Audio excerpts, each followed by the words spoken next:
Wizards Russell Westbrook has popcorn dumped on him by fan while leaving content blame the balls. MLB's hitting problem goes beyond dead-end baseballs. How will the Memphis Grizzlies become serious contenders in the Western Conference?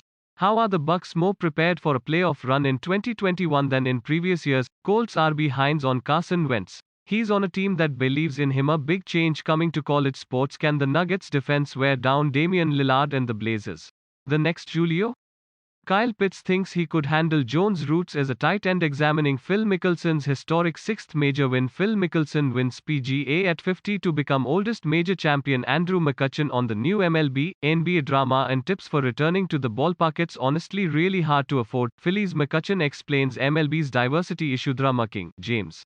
LeBron's latest meme shows internet lives for his drama. Take an inside look at Kiever Island's ocean coast, the site of the 2021 PGA Championship. Former teammate believes Tom Brady can play 5 to 10 more years. Load era. The program he built at Duke had become so big, so successful, so polarizing, and, yes, so annoying, that every time they took the court, it was cast as a battle of good vs evil depending on which side you were on.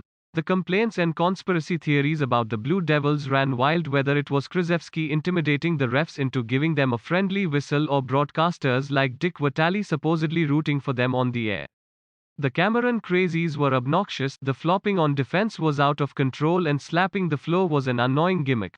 Everything about Duke seemed like it dripped privilege and arrogance, all the way down to wriggling out of any responsibility for potential scandals like Corey Maggott playing while ineligible in 1999, or the still mysterious case of Lance Thomas buying $100,000 worth of jewelry mostly on credit in the middle of the 2009-10 national championship season. The more you hated Duke, the more it ate at you. That year after year, decade after decade, nothing changed. No matter what else was happening in college basketball, which coaches were coming and going, which programs were rising and falling, Duke was always there. For 3 solid decades, it was the Blue Devils and everyone else. When Krzyzewski walks off the floor at Cameron Indoor Arena one last time next March after a farewell tour in his 42nd season as Duke's head coach, he will do so as the greatest college basketball coach of all time. What's indisputable, though, is that nobody has coached college basketball or any other sport as well for as long as Krzyzewski. From early in Ronald Reagan's second term as president and continuing almost uninterrupted through today, Duke has been both the target for every program to beat and the standard by which the rest of them are judged. Whatever advantages Duke had, Krzyzewski earned them through his sustained success. Whatever hate Duke received from fans of other schools, it was only so intense because Krzyzewski's teams were so hard to beat. It makes sense that Krzyzewski is walking away after one more season. He's going to be 75 in February. Duke hasn't been to the Final Four since 2015 and missed the NCAA tournament last year for the first time since 1995 when Krzyzewski stepped away from the team to deal with back problems. Like Williams stepping down at North Carolina earlier this year, the significant changes coming to college sports between more liberal transfer rules and allowing players to make money on their name, image and likeness provide a natural gateway into retirement for college basketball's old guard. Given the current trajectory of college sports, it's possible we will never see another coach with as much cachet as Krzyzewski. By the time Duke won back-to-back titles in 1991 and 92, he had built the most polarizing brand in all of sports.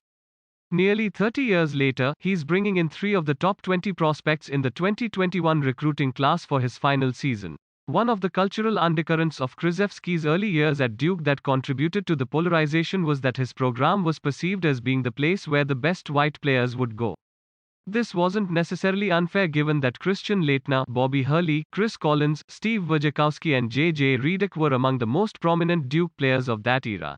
Tired of his teams being labeled slow and unathletic in early NCAA tournament losses to Lehigh and Mercer, Krzyzewski completely changed strategy when he decided it was time to go head-to-head with Kentucky for the best one-and-done recruits in the country. Right away, he landed Jahlil Okafor, Tyre Jones and Justice Winslow, the backbone of his 2015 national title team.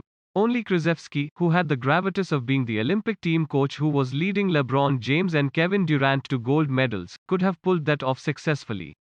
But since then, if Krzyzewski wanted a player, he was very likely to get that player. It has not always worked perfectly on the court. History will look back on the 2019 team led by Zion Williamson, R.J. Barrett and Cam Reddish as one of the most talented not to reach a Final Four, but it has totally flipped some of the old 1990s stereotypes that made so many people despise what Duke stood for. The minute Krzyzewski walks away next year, Duke won't be the same.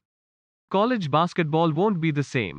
Reasonable people can disagree about whether others accomplished more or coached better than Krzyzewski, but nobody in the history of the sport will be able to say they spent 40 years as the center of the storm.